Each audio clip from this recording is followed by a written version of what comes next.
Mesdames, Messieurs, bonjour et bienvenue dans Océan Politique.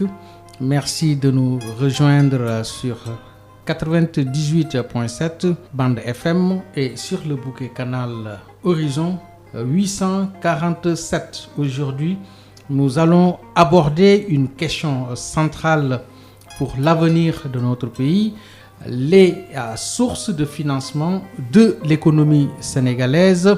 Sommes-nous à une rupture, sommes-nous face à une rupture ou à une continuité des modèles existants? Pour en débattre, j'ai le plaisir de recevoir Sidi Lo, qui est économiste, professeur spécialisé en sciences et techniques économiques, enseignant en économie générale, microéconomie et macroéconomie dans les universités privées de formation technique et professionnelle. Avec lui, nous tenterons de mieux comprendre les enjeux, les limites et les perspectives du financement de l'économie sénégalaise. Océan Politique, c'est maintenant. Ne ratez pas. Bonjour, M. Lo. Bonjour, M. Diouf. En tout cas, on a le plaisir d'être là aujourd'hui et d'être invité ici à Océan FM pour débattre d'un sujet capital et très important qui est les sources de financement de l'économie sénégalaise, rupture ou continuité. Donc, je vous remercie pour cette invitation. On va faire tout pour expliquer ce qu'on sait par rapport à ce thème. Tout le plaisir est pour nous. Alors, je rappelle à nos chers auditeurs que la présentation est assurée par Abdou Diouf. Alors, monsieur Lo, entrons dans le vif du sujet. Pour ma toute première question, comment se porte aujourd'hui l'économie sénégalaise du point de vue du financement? Merci pour cette question très pertinente. Comment se porte notre économie par rapport aux finances? On sait qu'avec les bouleversements que le pays a connus les années passées, surtout pendant 12 ans de règne avec le gouvernement précédent, nous tous, nous avons assisté tout simplement à des problèmes de finances publiques. C'est ce que révèle en tout cas un certain nombre de rapports. Comme nous, on fait confiance à nos corps de contrôle, nous allons avoir foi en eux, tout simplement d'accepter cela et de voir maintenant des solutions. C'est ça. Parce qu'on a déjà dépassé cette étape de dire qu'il y a des manquements par rapport à la gestion des finances publiques. Donc aujourd'hui, je pense que le gouvernement actuel est en train de trouver des solutions. Je pense que si vous avez bien regardé leur présentation de programme qui a commencé depuis, en tout cas, mois d'avril 2024, depuis que le président a prêté serment, ils ont tout simplement présenté des modèles économiques qui nous donnent en tout cas des modèles de financement interne, c'est-à-dire endogènes. Et jusqu'à maintenant, je pense que le gouvernement est en train de faire des pas par rapport à cela. Donc on peut citer tout simplement des programmes comme le plan de redressement économique et social, qui demande un montant de 5 667 milliards. Il y a aussi ce qu'on appelle le plan quinquennat, stratégie nationale de développement, qui demande tout simplement 18 496 milliards. Donc, en tout cas, toute cette manne financière doit être retrouvée par-ci, par-là. Mais on sait que le gouvernement est en train de faire des pas et on a assisté à des financements au niveau du marché régional qui a tout simplement aidé le Sénégal à s'en sortir jusque-là. Parce que vous savez très bien que notre bailleur de fonds, qui est le FMI, n'a pas encore dit son mot par rapport au décaissement des montants que le Sénégal doit recevoir. Donc actuellement, on s'en sort avec un financement endogène piloté par le marché régional de l'UEMOA. Okay. Mais est-ce que le Sénégal finance-t-il suffisamment son économie par des ressources internes?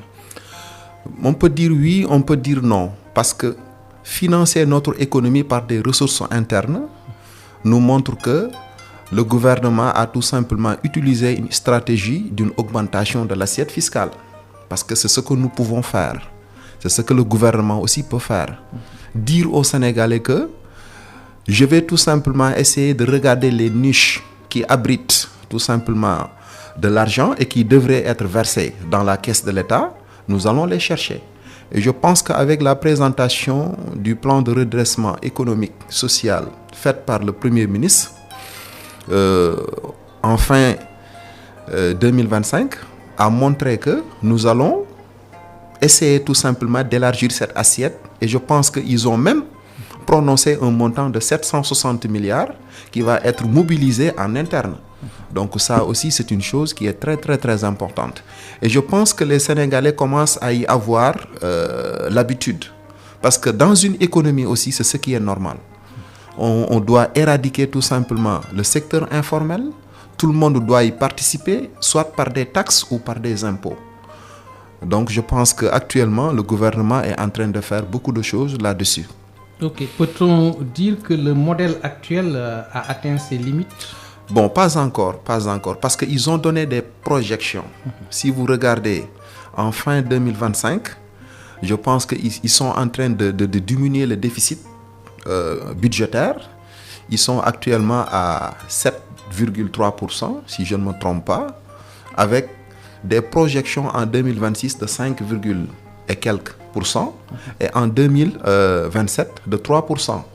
Donc tout ça, ce sont des projections en tout cas qui nous montrent que le regroupement des recettes, des ressources budgétaires va ainsi dépasser en tout cas les dépenses ou bien va être à égal les dépenses publiques que le gouvernement va projeter dans les années suivantes, pour les années à venir. Okay. Monsieur Lo, pourquoi la question du financement est-elle centrale aujourd'hui plus qu'hier? Bon, hier, je vais tout simplement peut-être rappeler un peu l'historique des formes de financement que le Sénégal, comme pays de l'Afrique de l'Ouest, a hérité du colon. Parce que vous savez que y a des bouleversements qui se sont passés et qui ont commencé depuis l'installation ou bien la création des institutions de Bretton Woods, le FMI et la Banque mondiale en 1944 et 1945. Donc à partir de là, la France nous a légué une monnaie qu'on appelle le franc CFA.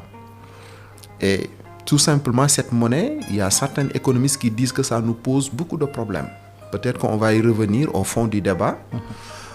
Le Sénégal, en tant que pays francophone, qui a été colonisé par la France et qui a eu son indépendance en 1960, a tout simplement eu 3 formes de financement. Parce que les institutions financières et leurs partenaires nous disaient que nous allons avoir recours d'un financement sous 3 formes. Si on contracte une dette, ou bien si on reçoit une aide publique au développement, ou bien on laisse les étrangers venir ici pour investir dans notre pays, ce qu'on appelle les investissements directs étrangers. Et moi, au fond de mes pensées, moi je dis que ces 3 formes ne nous aident pas à nous redresser et à aller vers le développement. Peut-être que je vais y revenir largement pour expliquer pourquoi je le dis. Parce que ces 3 formes ont des conséquences néfastes dans notre économie. Je voudrais tout simplement peut-être qu'à la fin, quand je propose des solutions, les remplacer avec d'autres. C'est mieux pour moi, à ma simple conscience. Maintenant, ces 3 formes nous ont causé beaucoup de problèmes. Parce que je vais prendre ce qui est plus récent avec le plan Sénégal émergent proposé par le président Macky Sall. On lui remercie pour tout ce qu'il a fait pour le pays, mais toujours il y a des manquements. Il a tout simplement fait recours à une dette qui a plongé le pays aujourd'hui, en tout cas dans des situations désastreuses. On le connaît nous tous. Maintenant, cette dette nous a poussé actuellement à payer des intérêts qui sont très élevés. Actuellement, on parle pour les 2 années de 10 200 milliards qu'on doit payer. Ça, c'est très lourd. C'est énorme. Énorme. Et dans les 10 200 milliards, on sait nous tous que les 6 000 et quelques milliards, c'est pour payer l'amortissement de la dette du régime passé. Donc, ça reste tout simplement que 5 000 et quelques milliards. Donc, cela montre que on a un problème, certes. Mais actuellement, le gouvernement actuel a dit que je vais laisser ces recours et me concentrer sur la participation des Sénégalais internes et externes. Le financement endogène. Okay. Je pense que le Premier ministre a parlé tout simplement auprès des Sénégalais qui sont à l'étranger de diaspora bond. Je pense que nous tous, nous avons assisté à la participation des Sénégalais qui sont à l'extérieur, de plus de 400 et quelques milliards. Il y a aussi ce qu'on appelle les appels publics à l'épargne. Je pense que dans la sous-région aussi, les Sénégalais ont participé massivement. Donc, ces recours, je pense que ça commence à porter leurs fruits, sincèrement. Par rapport à ce qui était passé, je pense qu'actuellement, on est en train de nous concentrer sur notre financement endogène fait par le gouvernement en compagnie avec les Sénégalais. Et je pense qu'on est en train de marcher ensemble et je pense que cela va créer ce qu'on appelle une participation inclusive qui va nous mener vers des lendemains meilleurs. Okay. Une participation inclusive qui va nous mener vers des lendemains meilleurs. Alors, Monsieur Lo, attaquons le deuxième point du sujet, les sources traditionnelles de financement. Alors, quelles sont aujourd'hui les sources classiques de financement de l'économie sénégalaise? Les sources classiques, je peux tout simplement citer ce qu'on appelle le partenariat public-privé. Ça, c'est un volet, je pense que le gouvernement a annoncé au public. Et je pense que si on passe par là, on peut réussir. Pourquoi je le dis? Les trois formes qui nous permettent de faire entrer de l'argent dans ce pays, si ce n'est pas la dette, si ce n'est pas les investissements directs étrangers, c'est tout simplement ce qu'on appelle le fait de booster le secteur privé. Okay. Et je le dis toujours, l'État ne peut pas créer plus d'emplois que le secteur privé. L'État doit tout simplement accompagner le secteur privé avec un financement de ce que le secteur privé a besoin comme technologie, comme terre, comme matériaux, comme tout ce qu'il faut pour installer des entreprises et booster les activités du pays. Je pense que si l'État du Sénégal, en tout cas, pousse un tout petit peu ce partenariat public-privé, on peut tout simplement avoir une création d'emplois qui permet à la jeunesse tout simplement d'être active et de participer pleinement dans la construction du pays. Le rôle de l'État reste-t-il prépondérant dans ce financement? Oui, parce que l'État est au début, au milieu et à la fin. Et à la fin. Voilà. Okay. L'État peut-il encore tout financer? Bon, je ne le pense pas. Pourquoi je le dis? Parce que vous assistez tout simplement à des prêts que l'État est en train de demander aux Sénégalais. Donc, ce sont les Sénégalais eux-mêmes actuellement qui sont en train de financer leur propre croissance et leur propre développement. Et je pense que ça, c'est un esprit participatif. Si on fait savoir à tous les Sénégalais que ce qui se fait dans ce pays vous appartient, je pense que nous tous, nous allons protéger ce qui nous appartient. Parce que si vous mettez votre argent là où il faut, vous n'allez pas le gâter. Tout à fait. Donc je dis que cet esprit doit nous animer, nous tous en tant que Sénégalais d'ici et d'ailleurs, de dire que le pays doit être construit par nous, pas par les étrangers.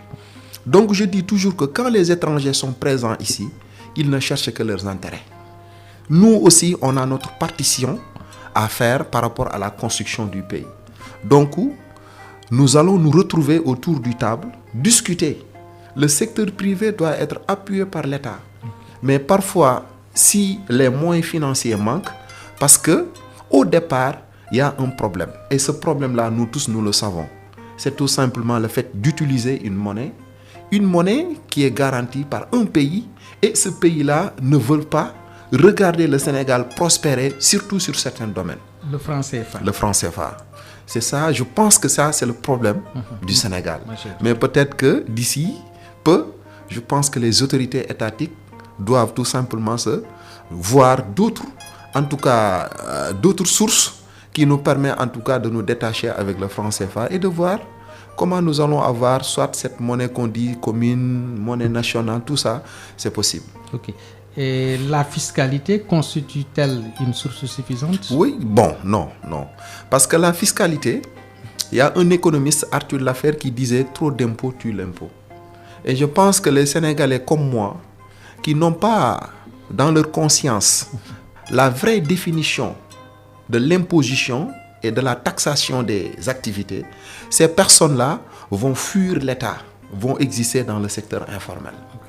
Et je pense que nous-mêmes, on le dit en économie. Vous savez que pour évaluer le niveau de développement d'un pays, parfois on utilise des indicateurs comme économiques, comme par exemple le produit intérieur brut, qui est l'ensemble des richesses créées. Le PIB. Le PIB. Mais le PIB, c'est une création de richesses qui se fait à l'intérieur du pays. Mais ce PIB-là a des défauts, c'est-à-dire a des manquements.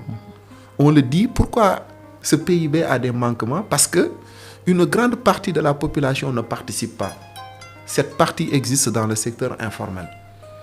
Et je pense que si l'État arrive à, en tout cas, moderniser ce secteur informel en secteur formel, je pense que le fait d'augmenter l'assiette fiscale, cela va être très important et cela va permettre à l'État de faire face à ses investissements. Le système fiscal est-il équitable et efficace? Bon, le système... si on regarde les critères imposés par l'UEMOA, on dit le taux fiscal doit être compris entre 15 et 22%. Mais nous, on est de 15 à 20% actuellement. Vous avez même vu le TVA qu'on est en train de payer, c'est à 18%. Donc, on peut dire qu'en tout cas, c'est dans cette fourchette.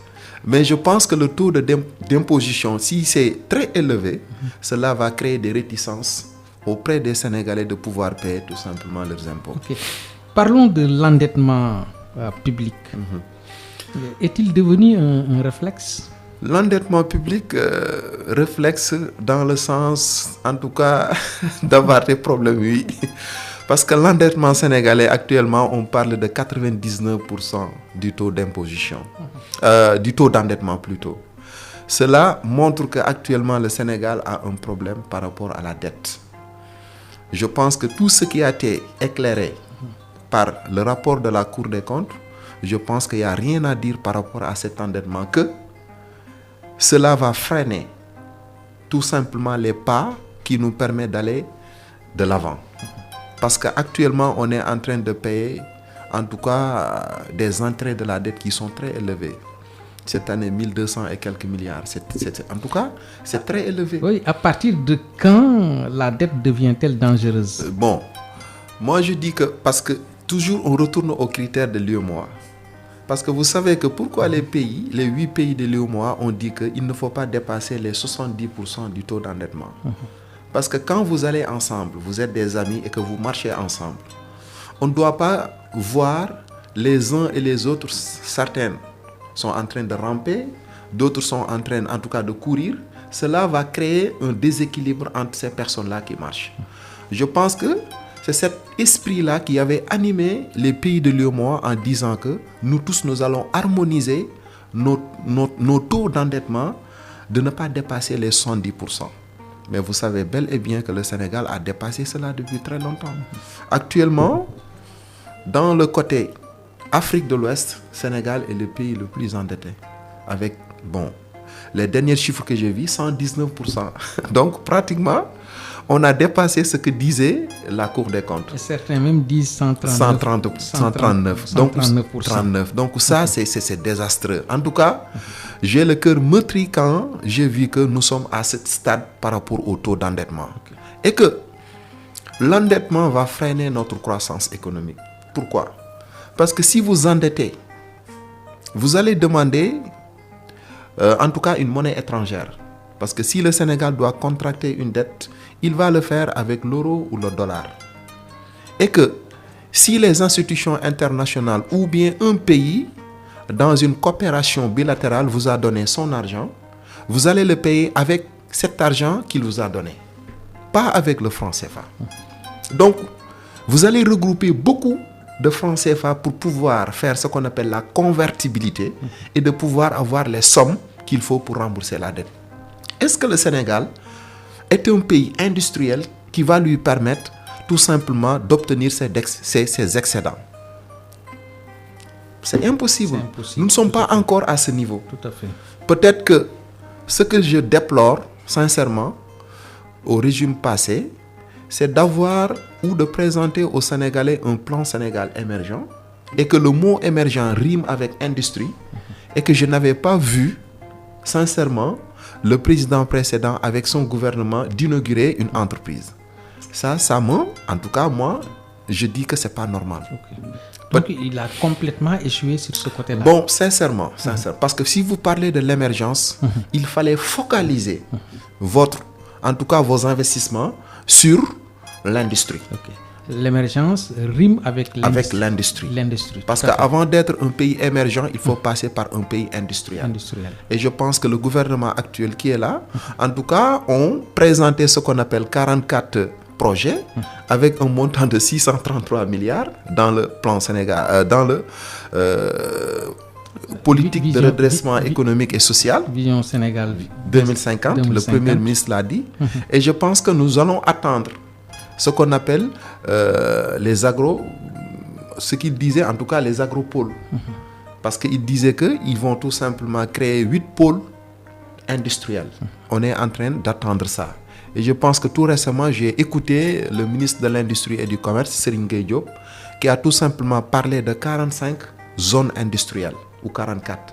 Ça, je le salue et je l'encourage tout simplement à aller dans ce sens parce que ça va nous permettre d'abord de transformer ce qui existe au Sénégal, de satisfaire la demande interne, jusqu'à même satisfaire la demande externe en créant ce qu'on appelle des entrées de devises. Et cela va nous permettre d'être indépendants par rapport au paiement de la dette. Tout à fait.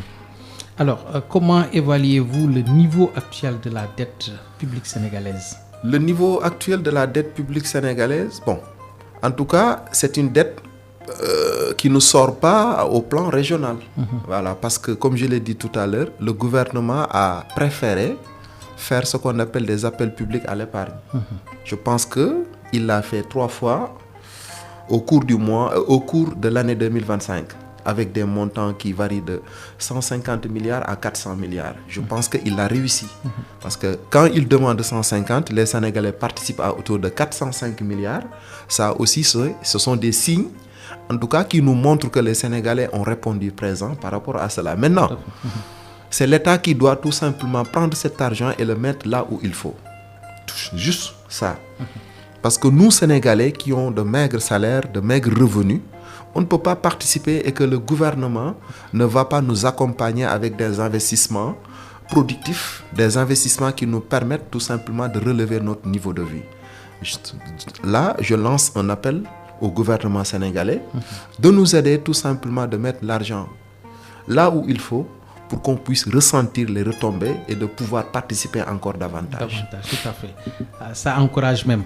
Alors, les partenaires techniques et financiers jouent-ils toujours le même rôle? Les partenaires techniques financiers, je pense que toujours on revient au dernier plan de redressement économique parce que le gouvernement a dit que 90% va venir des ressources endogènes. Maintenant, les 10% c'est pour les partenaires techniques. C'est ce qu'il a dit. 10% pour les partenaires techniques. Maintenant, les partenaires techniques... Un pourcentage très faible. Très faible. Le premier partenaire technique, je pense que c'est le FMI. C'est lui qui doit tout simplement donner le feu vert. Sans même oublier aussi que le gouvernement avait organisé tout simplement une conférence pour faire appel aux investisseurs.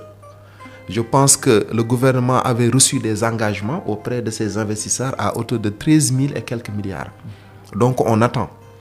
On est en train d'attendre ce montant en 2026 vers 2027.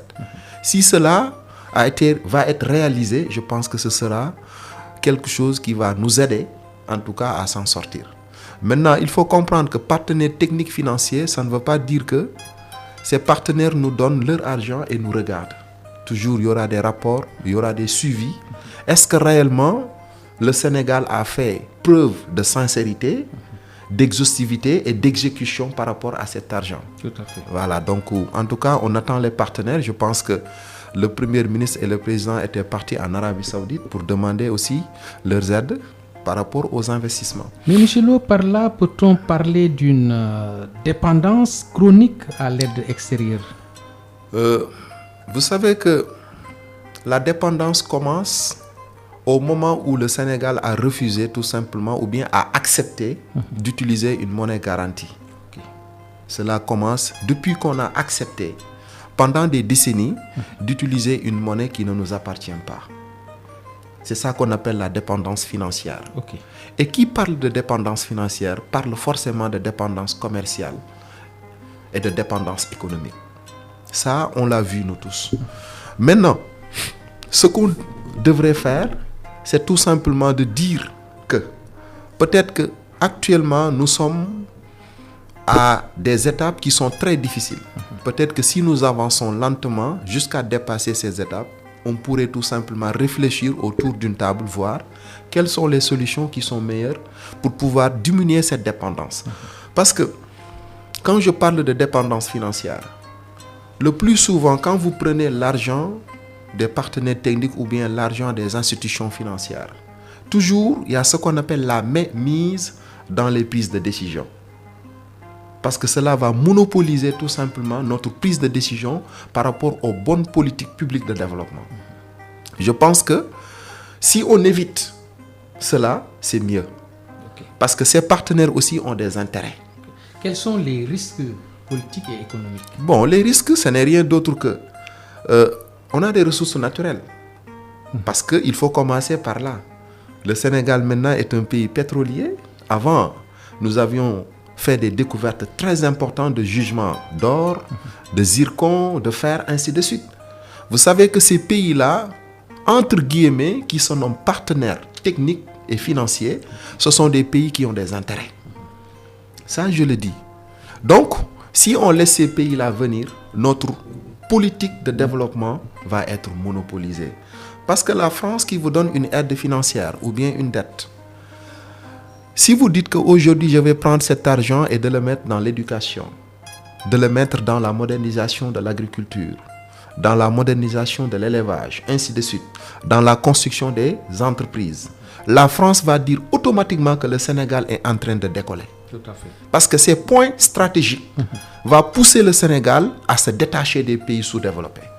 Et moi, ce que je veux, c'est quoi? De le voir parmi ce groupe de pays sous-développés, pauvres, très endettés, pour que je puisse toujours apporter mon aide là-dessus et de prendre des décisions à sa place. Donc ça aussi, on doit l'éviter. C'est ça, c'est ce que je dis que monopoliser en tout cas notre politique de développement public, cela va être fait par ces partenaires. Pourquoi? Parce que leur argent est entré dans le pays. Okay. Attaquons le troisième point, le financement par le secteur bancaire et financier. Alors, les banques sénégalaises financent-elles suffisamment l'économie réelle? Le financement par les banques doit se faire par la garantie de l'État. Je pense que toujours on fait un retour par rapport au rapport de la Cour des comptes qui avait montré que, en tout cas, le régime passé avait libéré ce qu'on appelle des lettres de garantie, des lettres de confort. Tout cela avait tout simplement avait poussé à notre dette intérieure de grimper. Et c'est cette partie même qui nous a montré qu'il y a quelque chose qui a été caché. Maintenant, il faut avoir peur par rapport à cette procédure. Est-ce que ça ne va pas se répéter? Si oui, on laisse. Sinon, maintenant, nous allons mettre des garde-fous par rapport à la surveillance.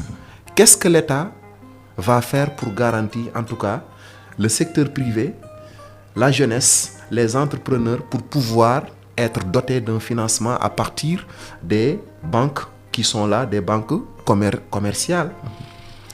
Parce que ces banques commerciales aussi ne vont pas donner leur argent gratuitement. Ces banques attendent au retour un paiement. C'est-à-dire que la population doit être solvable à l'égard de ces banques. Maintenant, comme je l'ai dit tout à l'heure, l'État doit être garant. Garant comment? Si l'État donne le feu vert à ces banques de pouvoir financer l'ensemble des projets que la jeunesse, que les entrepreneurs, que le secteur privé présentera, ça c'est bien. Maintenant, l'État doit avoir tout simplement des ingénieurs, des inspecteurs qui doivent veiller à l'utilisation de cet argent à bon échéance. Si c'est le cas, l'État peut gagner, la population peut gagner, les banques aussi peuvent gagner. Mais actuellement, là où nous sommes, je pense que le financement des banques qui sont là est un peu faible par rapport à ce qu'on attendait. Sauf si toutefois que l'État doit être garant, là, parce qu'on peut le faire d'une façon fiable. Okay. Pourquoi les PME ont-elles autant de difficultés à accéder au crédit? Les PME ont des difficultés à avoir accès. Je pense que le débat qu'on avait fait ici au 31 décembre, je pense que le ministre qui était présent avait donné des explications. Le ministre Thiam, que nous saluons au passage. Je pense que je le salue au passage. Donc, M. Thiam avait en tout cas donné des éclaircissements de ce que fait le gouvernement par rapport à l'accompagnement et au financement des PME et PMI. Massamba Thiam. Donc, je dis tout simplement que l'accompagnement doit se faire d'abord par la formation. Parce qu'on ne peut pas parler d'investissement sans même commencer par le capital humain. Je pense que si vous regardez même les axes de l'agenda national de transformation Horizon 2050, ils ont parlé tout simplement du capital humain de qualité et l'équité sociale. Tout à fait. Je pense qu'il faut commencer par former la jeunesse. Maintenant, quand on dit former la jeunesse, pas former la jeunesse avec cette forme académique d'aller à l'université, de faire tout simplement des études prolongées. Il faut les former avec la formation technique et professionnelle qui va nous permettre d'avoir des compétences qu'on pourrait utiliser dans la pratique d'une façon très rapide. Je pense que monsieur le ministre avait même avancé des chiffres. Bon, peut-être que je ne vais pas revenir là-dessus.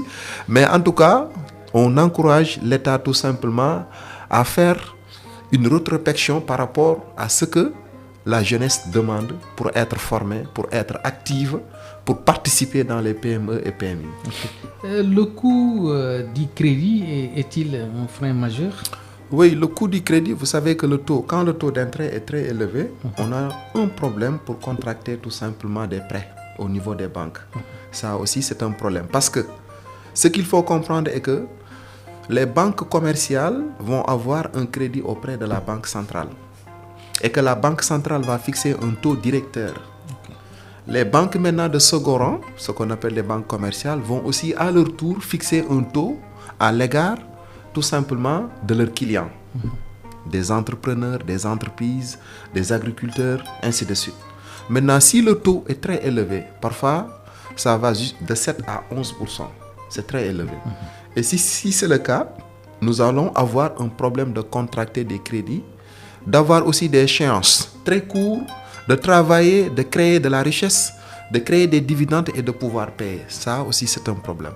C'est pour cela que je dis que l'État doit garantir, jusqu'à même ce qu'on doit créer, ce qu'on appelle des délais de grâce. C'est-à-dire prêter les entrepreneurs en leur permettant de rester 5 mois sans payer. 6e mois, maintenant, vous allez commencer à payer. Et en ce moment, les projets vont être productifs et vont nous donner aussi quelque chose à utiliser pour payer. Donc, l'État doit accompagner les PME, PMI pour avoir des prêts avec des délais de grâce, c'est possible. Le système bancaire est-il trop prudent? Bon, le système bancaire, c'est un système qui est très compliqué. Parfois, même moi, qui a un compte à la banque, je pars là-bas parfois pour demander ça signifie quoi, ça c'est ça. Mais vous ne trouvez pas les mots qu'il faut pour comprendre leur jargon. Prudence ou frilosité? En tout cas, les deux à la fois. Parce que le système bancaire sénégalais est très très compliqué. Moi, je dis toujours, je l'ai dit la dernière fois, ce n'est pas à l'État tout simplement de confier le financement à des banques privées. L'État devrait avoir ce qu'on appelle des banques publiques. Si vous allez au Brésil, ça se passe comme ça. Si vous allez dans d'autres pays, c'est l'État lui-même qui va créer ses propres banques. Nous avons entendu la banque agricole. Est-ce que réellement c'est une banque qui appartient à l'État? On ne sait pas. Mais l'État devrait tout simplement installer des banques publiques qui leur appartient, mais ces banques-là vont tout simplement jouer le rôle de financement. Maintenant, ça doit être accompagné avec un système financier, avec aussi l'obtention de notre propre monnaie. Parce que si ce n'est pas le cas aussi, je le dis toujours, les partenaires techniques ou bien la France qui garantit ce franc CFA ne va pas nous laisser avoir la facilité, en tout cas d'octroi, de donner des prêts facilement aux usagers. Okay. Quel rôle joue le marché financier régional? Le marché financier régional, en tout cas, c'est un bon marché parce que ça permet au Sénégal et les 7 autres pays de l'UEMOA, en tout cas, d'avoir des financements à travers des dépôts. Okay. Parce que vous savez qu'un ensemble d'entreprises ou bien les personnes qui n'ont pas besoin de leur argent le déposent ce qu'on appelle à la bourse de valeur. La bourse de valeur, bourse régionale de valeur mobilier est là, en tout cas pour permettre tout simplement aux pays de l'UEMOA d'avoir ce qu'on appelle des financements par appel public à l'épargne. Okay. Il y a aussi une autre forme qu'on appelle appel d'offres ou bien le fait de lever des titres publics, ce qu'on appelle par adjudication. Okay. Donc tout cela est en train d'être fait par le marché régional. Et je pense que même cette idée doit nous animer jusqu'à même avoir notre propre monnaie, avoir nos propres banques centrales. Donc tout cela doit commencer par ce qui est en train d'être fait. Okay. Le Sénégal exploite-t-il pleinement les opportunités de la finance régionale? Qu'est-ce qui bloque? Bon, ce qui bloque, moi je dis qu'il faut présenter un bon modèle économique, parce qu'on ne peut pas détacher ce qu'on appelle le budget et l'économie. Parce qu'une politique monétaire doit être accompagnée par une politique économique. Les deux vont ensemble. Parce que politique monétaire, on fait référence à l'existence du budget, le budget de l'État. Et quand le budget n'est pas très suffisant, nous allons faire recours à des emprunts. Et que ces emprunts, on peut les faire auprès du marché régional financier. Et je pense que ce qui doit être demandé, c'est que, toujours je l'ai dit tout à l'heure, il faut avoir des secteurs clés où on doit mettre l'argent pour atteindre en tout cas des résultats escomptés positifs. Si c'est le cas, maintenant on peut s'en sortir. Okay. Alors, je rappelle à nos très chers auditeurs que nous recevons M. Sidi Lo. Sidi Lo est un économiste, un professeur spécialisé en sciences et techniques économiques, enseignant en économie générale, macroéconomie et microéconomie.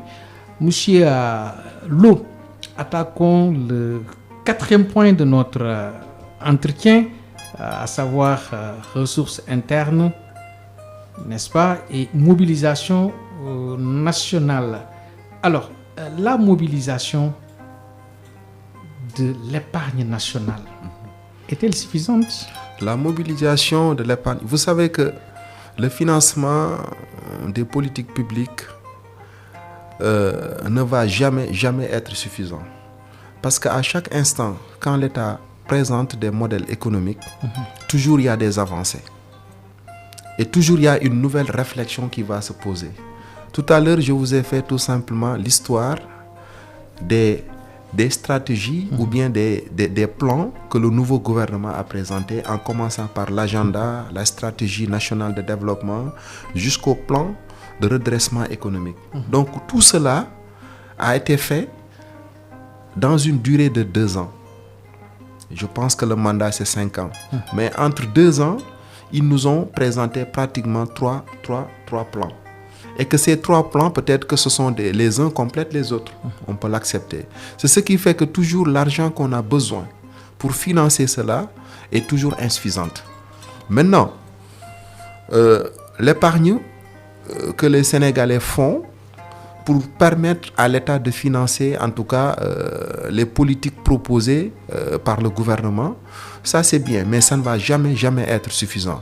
Peut-être, comme je l'ai dit, on doit attendre ce qu'on appelle les rapports trimestriels, peut-être qu'on verra. Parce que les choses ont commencé au cours de l'année 2025. Actuellement, l'année 2026, ils ont projeté plus de 4000 et quelques milliards qu'ils vont regrouper sur le marché régional actuellement. Maintenant, par obtention, en tout cas, par obtention, par adjudication, ils ont dit qu'ils vont avoir 2000 et quelques milliards. Le reste, peut-être que c'est par appel public à l'épargne. Maintenant, on attend. Parce que ce qui avait demandé, l'année passée, les Sénégalais ont répondu présent massivement. Cette année, ils ont dit qu'ils vont le faire en 4 phases. 3 mois, 3 mois, 3 mois, jusqu'à 4 fois. Ça fait 3 fois 4, 12. Les 12 mois. Et chaque 3 mois, on attend 300 milliards. Donc peut-être qu'on peut espérer avoir 1200 milliards pour l'année 2026 avec l'appel public à l'épargne. Okay. Maintenant, si c'est le cas, c'est bon. Maintenant, toujours je dis que c'est l'État qui doit montrer les preuves que l'argent que vous m'avez donné, je l'ai mis là où il faut. Et maintenant, les Sénégalais vont avoir confiance de continuer à épargner leur argent à des durées, en tout cas de 3 ans, 6 ans, 5 ans, ça dépend. Comment mieux capter l'épargne des ménages? La sensibilisation. Il faut sensibiliser parce que les uns comme les autres, parfois, ils n'ont pas eu les nouvelles qu'il faut ou bien l'information qu'il faut au moment où l'État, en tout cas, lance ses appels publics à l'épargne. Okay. Moi-même, il y a un appel que je n'ai pas su. Donc, tout cela aussi, c'est de ne pas donner les informations qu'il faut. Donc, il faut manque d'informations. Il faut sensibiliser parce que vous savez que la partie qui n'a pas fait les bancs, c'est supérieur, ce qu'on appelle le taux d'analphabète. Le pourcentage est élevé. Est très élevé. Tout à fait. Donc, du coup, il y a certaines qui ne vont pas avoir les informations par rapport à ces appels publics à l'épargne. Okay. Donc, il faut sensibiliser par plusieurs canaux qui vont nous permettre en tout cas de connaître ce qui se passe et de pouvoir participer. Ok. Le secteur informel peut-il devenir une source de financement? Oui, le secteur informel, comme je l'ai dit, il y a certains qui parlent de formalisation. Moi, je dis plutôt qu'il faut les attirer par rapport à des avantages qu'ils vont avoir, les gens qui travaillent là-bas. Okay. Parce que si vous leur dites que, parce qu'une personne qui se cache et qui travaille et qui ne paye pas d'impôts, si vous lui formalisez, si vous créez ce qu'on appelle la formalisation, cette personne va penser que vous allez lui soutirer de l'argent. Donc, elle va se cacher. Pour moi, cette formalisation doit se passer par la proposition des avantages. Venez s'inscrire aux IPRES, venez participer, vous et votre famille, vous allez avoir des avantages si vous êtes malade, si vous avez besoin tout simplement d'être accompagné par-ci, par-là. Donc, quand ces personnes-là ont su qu'il y a des avantages là-dessus, elles vont venir intégrer. Et quand elles intègrent, automatiquement, vous allez commencer à la formalisation parce que vous allez avoir le registre qui va avoir toutes leurs informations, vous allez les canaliser. Okay. Mais le secteur informel, là où nous sommes, je pense que participe en tout cas d'une façon très faible. Mais il y a beaucoup d'argent qui circule dans ce secteur informel. Okay. Mais seulement, ce sont les personnes, en tout cas, qui gèrent ce secteur-là qui en bénéficient. Okay. Mais pas l'État. Vous avez répondu à la question même parce que je voulais vous poser comment intégrer l'informel sans le fragiliser. Alors, la diaspora sénégalaise est-elle suffisamment mise à contribution?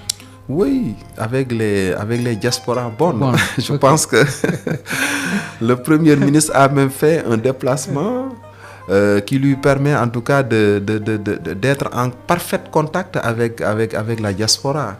Je pense que les Sénégalais qui sont à l'extérieur, parce qu'autant ils participaient à hauteur de 1200 milliards qui entraient dans ce pays. Voilà, leurs envois tout simplement étaient évalués à 1200. Okay. Donc les transferts d'argent peuvent-ils devenir un levier productif? Oui, parce que je pense que c'est là où le Premier ministre a touché. Les niches, là où on doit prendre de l'argent, les envois, les systèmes d'envoi d'argent, je pense qu'il a même dit que maintenant, ces systèmes-là vont commencer à payer ce qu'il faut. Okay. Donc, il l'a dit. Et les Sénégalais de l'extérieur doivent être imprégnés aussi sur ce qui se fait ici dans ce pays. Je pense que même le ministre de l'Habitat a commencé même à leur tendre la main pour l'octroi, en tout cas, des maisons au profit de ces personnes. C'est ça, parce que la participation doit être suivie par une réalisation. C'est ça. Parce que quand on participe massivement, on doit voir de quoi on s'est tué pour donner notre argent. Maintenant, si l'État fait ce qu'il faut, vous allez voir que les Sénégalais vont avoir envie de travailler et de plus donner leur argent. Tout à fait. C'est ça.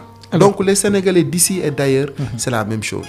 Quand ils voient bien que les choses marchent avec leur argent et que tout est protégé par l'État du Sénégal, en tout cas qui a cette fonction régalienne de protéger, les gens vont participer, là il n'y a pas de problème. Tout à fait. Le patriotisme économique est-il un mythe ou une réalité? Le patriotisme économique, ça commence à être une réalité. Voilà, parce que si vous regardez la fermeture des frontières sur certains produits, ça commence à être une réalité. Parce que le ministre de l'économie et des finances a tout simplement dit plusieurs fois, et le ministre aussi de l'agriculture, les deux ont dit que nous allons fermer le marché international pour pouvoir permettre au marché intérieur de pouvoir écouler leurs produits. Donc ça, c'est une réponse qui est là. Je pense que je ne vais pas chercher ailleurs en faisant des théories.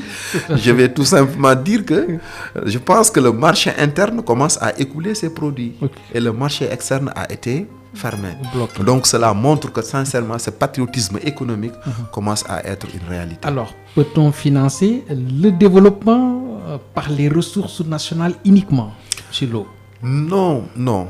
Ça, c'est impossible. Bien, à quelles conditions? À quelles conditions? Toujours, je l'ai dit, ce qui nous, en tout cas, ce qui nous fragilise, c'est que l'État n'a pas assez de ressources financières. Vous savez, quand est-ce que l'État doit être, en tout cas, doit avoir une masse monétaire qui augmente? C'est quand l'État du Sénégal contracte une dette. C'est ça. Parce que toute cette masse d'argent-là qui circule dans ce pays, ce qu'on appelle la masse monétaire, cette masse monétaire va augmenter si et seulement si que le Sénégal contracte une dette et que ces devises vont être stockées au Trésor français et va être remplacées tout simplement par une création monétaire en francs CFA. Cela va être remis par la Banque centrale et que la Banque centrale commence à utiliser cet argent. C'est ça. Donc, nous, le recours qu'on avait, c'était tout simplement l'endettement extérieur. Maintenant, comme je l'ai dit tout à l'heure, le gouvernement actuel commence à chercher des voies et moyens sur le marché régional. C'est bien, mais ce n'est pas encore suffisant. C'est pas encore suffisant. Voilà, parce que aussi on est en train de discuter avec le FMI, avec ce qu'on appelle un plan de restructuration qui va nous permettre en tout cas d'être bénéfique par rapport aux montants qui ont été retenus depuis très longtemps au FMI. Okay. Alors, attaquons le 5e point, nouvelle piste et financement innovant. Monsieur Lo, les partenariats publics-privés sont-ils une solution crédible? Les partenariats publics-privés, je l'ai dit tout à l'heure. Je dis que l'État doit tout simplement accompagner le secteur privé et c'est le secteur privé qui doit créer de l'emploi. Ont-ils été bien utilisés jusqu'ici? Jusqu'ici, vous savez que l'État du Sénégal cherche des opportunités. Parfois, si l'État ne peut pas accompagner tout de suite le secteur privé, il doit chercher des ressources. Et si un autre partenaire plus crédible lui vient entre ses mains, mais il va le prendre. Il va dire que je vais accompagner ce partenaire étranger jusqu'à ce que j'ai ce qu'il faut. Maintenant, je vais investir ça dans les projets du secteur privé. Okay. Ça, c'est toujours la cause, ce n'est rien d'autre que tout simplement le manque de ressources financières. On peut corriger les échecs. Oui. Okay. Alors, la finance islamique peut-elle jouer un rôle plus important? Oui, la finance islamique. Je donne tout simplement l'histoire avec le président Abdoulaye Wade. Quand il était venu, lui, il a tout simplement tourné le dos aux Français et allé voir les Arabes. Okay. Je pense que on avait assisté tout simplement à beaucoup de changements avec le président Abdoulaye Wade. Donc lui, moi je dis que c'est le meilleur président jusqu'à maintenant qu'on a pu avoir. Il a fait entrer beaucoup de devises. Beaucoup de devises même au Sénégal. À son époque. Sincèrement, il a fait beaucoup de choses, le président Abdoulaye Wade. On lui souhaite longue vie et bonne santé. Sincèrement, c'était un président, en tout cas, qui nous a fait rêver. Avec des financements très, très volumineux. Sincèrement. Parce qu'il a fait beaucoup de choses. Les Arabes lui donnaient beaucoup d'argent sans intérêt. Parce que les Arabes ont ce système-là que même leur religion leur dicte. Vous allez aider les autres sans taux d'intérêt. Donc moi je me dis que si on retourne le dos aux institutions financières, à nos partenaires qui sont en Europe, et aller voir tout simplement les Émirats arabes, discuter avec eux, je pense qu'on peut faire beaucoup de choses avec des financements islamiques sans intérêt, et nous allons les payer d'une façon facile, sans problème.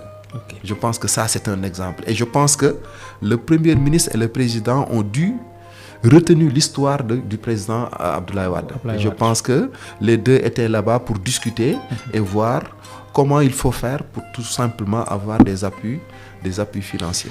Le président Wade a déjà montré la voie. Alors, qu'en est-il du financement vert et durable? Le financement vert et durable, ce qu'on appelle la croissance verte. Okay. Donc la croissance verte, l'exemple que nous allons prendre, c'est l'exemple de la Chine et du Japon. Okay. Le financement vert, c'est tout simplement le fait de booster l'agriculture. Maintenant, j'ai vu que cette année, ils ont accompagné les agriculteurs à autour de 130 milliards dans la campagne agricole. Donc, nous avons eu aussi des quantités très importantes par rapport à la production d'arachide, la production, en tout cas, qui nous a donné presque plus de 28 000 tonnes d'arachide.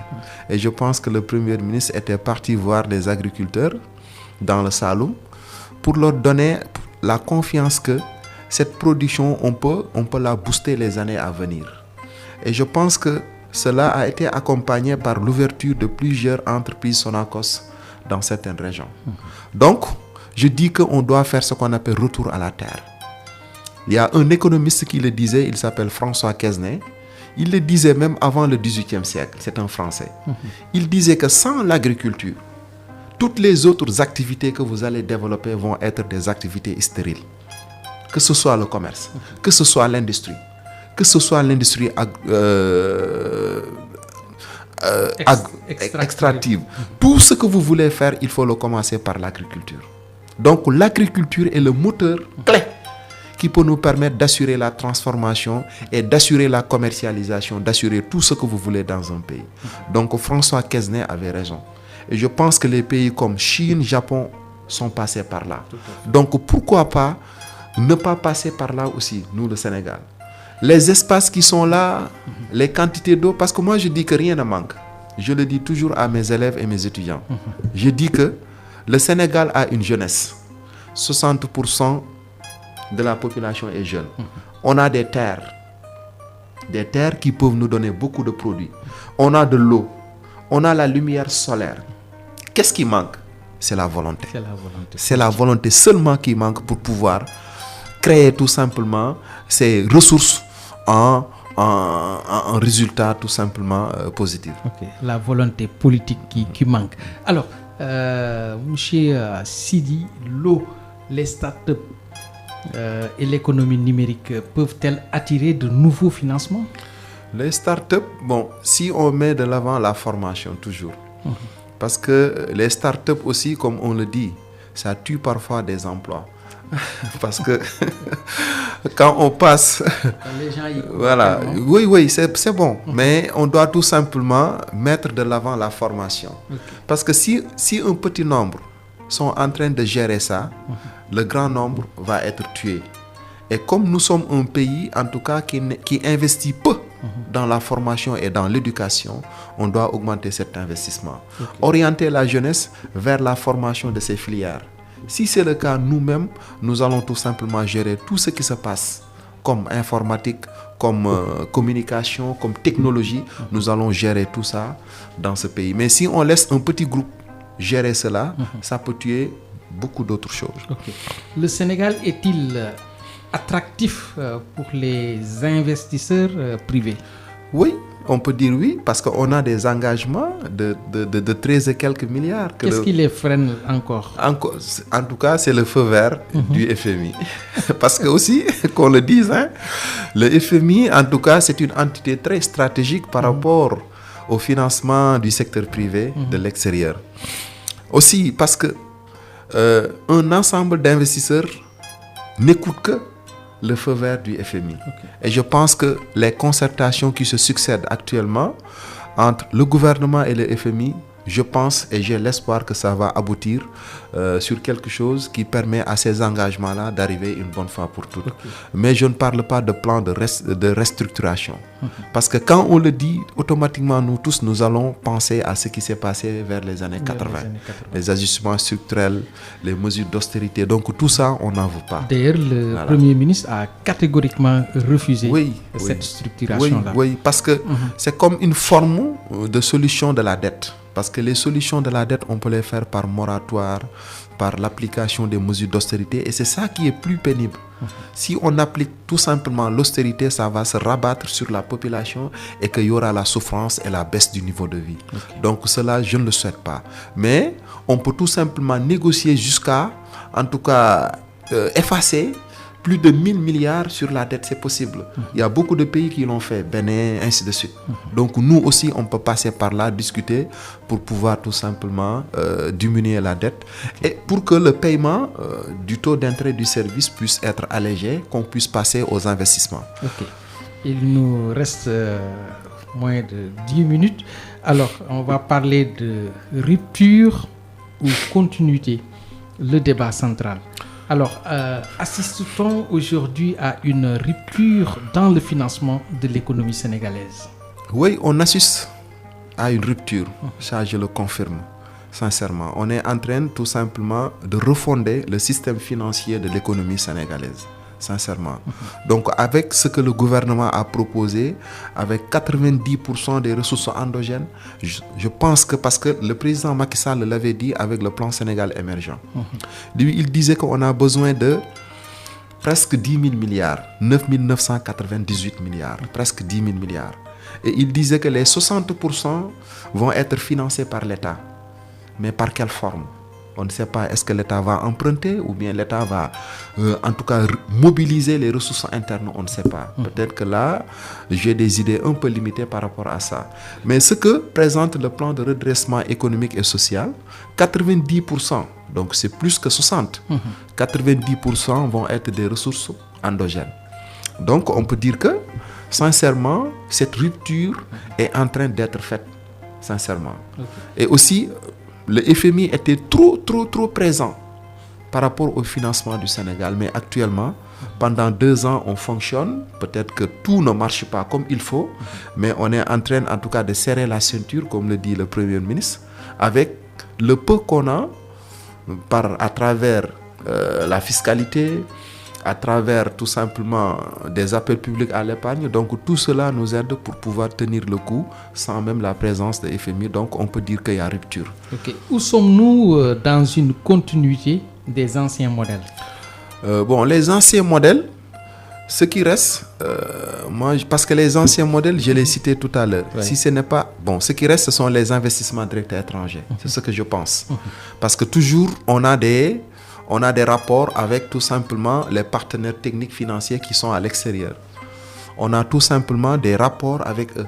Et que ces rapports montrent que l'argent doit entrer. J'ai dit tout à l'heure des engagements qu'on attend. Des relations entre nous et les Arabes. Donc tout cela montre que, sincèrement, on est en train de recevoir des investissements qui nous viennent de l'extérieur. Et cela aussi peut continuer. Mais je vais attirer l'attention du gouvernement pour leur dire que accepter des investisseurs, ça ne veut pas dire qu'être actionnaire minoritaire dans ce qui se fait. Il faut tout simplement être des actionnaires majoritaires. Tout à fait. Pour que quand on doit se partager des dividendes, la plus grande partie doit rester au Sénégal. Tout à fait. Mais si on laisse, en tout cas, les gens viennent ici, investir, exploiter nos ressources naturelles et repartent avec, en tout cas, la plus grande partie des dividendes, cela ne va pas être ressenti par la population. Donc, je pense que ce qui reste actuellement, ce sont les investissements directs étrangers parce que la dette, depuis 2 ans, nous n'avons pas contracté en tout cas une dette auprès des institutions financières et c'est bon. Alors, perspective et conclusion. Alors, quelle priorité immédiate pour améliorer le financement de l'économie? La priorité, moi je dis peut-être que ça ne peut pas arriver tout de suite, mais moi ma priorité ce n'est rien d'autre que faire cette rupture avec le franc CFA. Peut-être que ce sont des choses à moyen et court terme. Ce sont des décisions peut-être que le gouvernement a annoncées pour dans le moyen et dans le long terme. Mais je dis peut-être qu'à l'immédiat, peut-être que ce que le plan de redressement dit, on peut commencer par ça. Maintenant, regrouper plus d'argent, comme ils l'ont dit, avec dans l'UEMOA titre, dans le tableau de l'UEMOA titre, regrouper en tout cas 4000 et quelques milliards avec les appels publics, épargne, adjudication, tout ça, c'est possible. Donc on peut commencer à prendre de l'argent là-bas et de le mettre là où il faut, jusqu'à ce qu'on change en tout cas de modèle financier. C'est-à-dire que avoir notre propre monnaie, avoir nos propres banques, avoir notre propre système financier et faire ce qu'il faut pour pouvoir tout simplement avancer. Okay. Si vous aviez 3 réformes à proposer, lesquelles seraient-elles? Moi, les réformes que je vais proposer, je l'ai dit tout à l'heure. On va tout simplement changer la monnaie, changer l'endettement par une création monétaire. Okay. Ça, c'est la première réforme. Deuxième réforme, si on ne peut pas le faire, nous allons laisser les aides publiques au développement qui vont nous causer des problèmes qui nous viennent de l'extérieur, c'est-à-dire l'émission de la main étrangère dans les prises de décision pour, en tout cas, développer nos politiques de développement. Je remplace les aides publiques au développement par l'augmentation de l'assiette fiscale. Je pense que le gouvernement a bien fait de le commencer. L'autre, on va tout simplement laisser les investissements directs étrangers, le remplacer tout simplement avec l'exploitation de nos ressources naturelles. Parce que l'exploitation de nos ressources naturelles va nous permettre tout simplement d'accaparer un ensemble de devises, un ensemble de réserves que nous allons stocker à la Banque centrale pour pouvoir faire face à nos importations. Il y a beaucoup de pays qui l'ont fait, c'est-à-dire avoir la totalité, la mainmise sur ce qui se fait sur les ressources naturelles. Libye l'a fait, malgré les tensions au temps de Kadhafi. L'Algérie l'a fait. Les Émirats arabes l'ont fait. Beaucoup de pays actuellement ont mis leur main, en tout cas sur ce qui se fait sur les ressources naturelles. Pourquoi pas nous? Regardez les quantités d'or qui sortent de Sabodala, les quantités de zircon, les quantités de phosphate. Donc tout cela doit être maîtrisé par le gouvernement. Maintenant, si c'est le cas, vous allez voir que même si le Sénégal doit signer des accords, ça peut être tout simplement des accords, ce qu'on appelle des services. Venez exploiter pour nous. Si vous terminez, on vous paye, vous rentrez. Nous allons gérer ce qu'on appelle la commercialisation. Et si on gère la commercialisation, l'ensemble des dividendes et des bénéfices vont rester au Sénégal. Et avec cet argent, on peut faire tout ce qu'on veut. Aider le secteur privé, financer dans l'éducation, financer dans l'agriculture, financer et payer même notre dette jusqu'à s'en débarrasser. Donc tout cela est possible. Donc je dis les perspectives, c'est d'abord mettre la main sur l'exploitation de nos ressources naturelles, augmenter l'assiette fiscale. Je n'ai pas dit le taux d'imposition, je dis l'assiette fiscale. Parce que le taux est bon comme ça. Aussi être en perspective d'une création monétaire qui nous appartient. Ça, moi, je peux le dire. Si on, en tout cas, réfléchit sur ces 3 points, plus tard ou bien dans le moyen terme, nous allons voir que le Sénégal va changer. Quel message adressez-vous aux décideurs et aux citoyens sénégalais sur l'avenir économique du pays? Je dis que aux citoyens et au gouvernement que le Sénégal ne va pas se développer par les étrangers. Le Sénégal doit être développé par chacun de nous et par tous les Sénégalais. Donc nous tous, que ce soit citoyens de tous bords, l'opposition comme pouvoir, société civile comme population, simple. Nous tous, nous avons une part de responsabilité par rapport à ce qui se fait dans ce pays. Évitons tout simplement les querelles. Laissons les choses partisanes de côté. Le Sénégal est dans une situation très difficile. On doit penser ensemble, aller ensemble et régler les problèmes ensemble. Je propose tout simplement ce que disait Karl Marx. On doit avoir ce qu'on appelle un système social.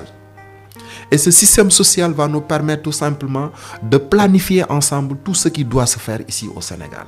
Maintenant, si chacun amène sa partition, nous allons avancer sans problème.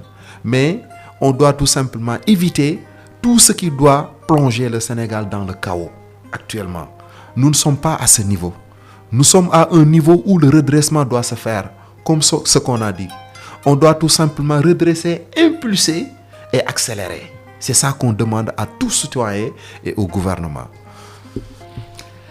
Mesdames, messieurs, c'est ici que s'achève Océan Politique.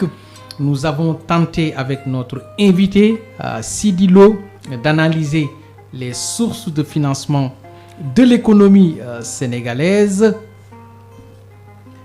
entre continuité des modèles existants et nécessité de rupture. Merci à lui pour la clarté de ses analyses et la qualité de ses contributions.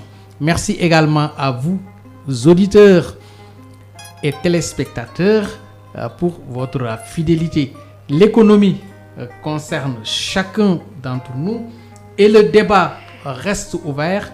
Rendez-vous pour une prochaine édition de Océan Politique sur la 98.7 FM et sur le bouquet canal Horizon 847. Très bonne suite de programme et à très bientôt. Merci, Chilo. Merci.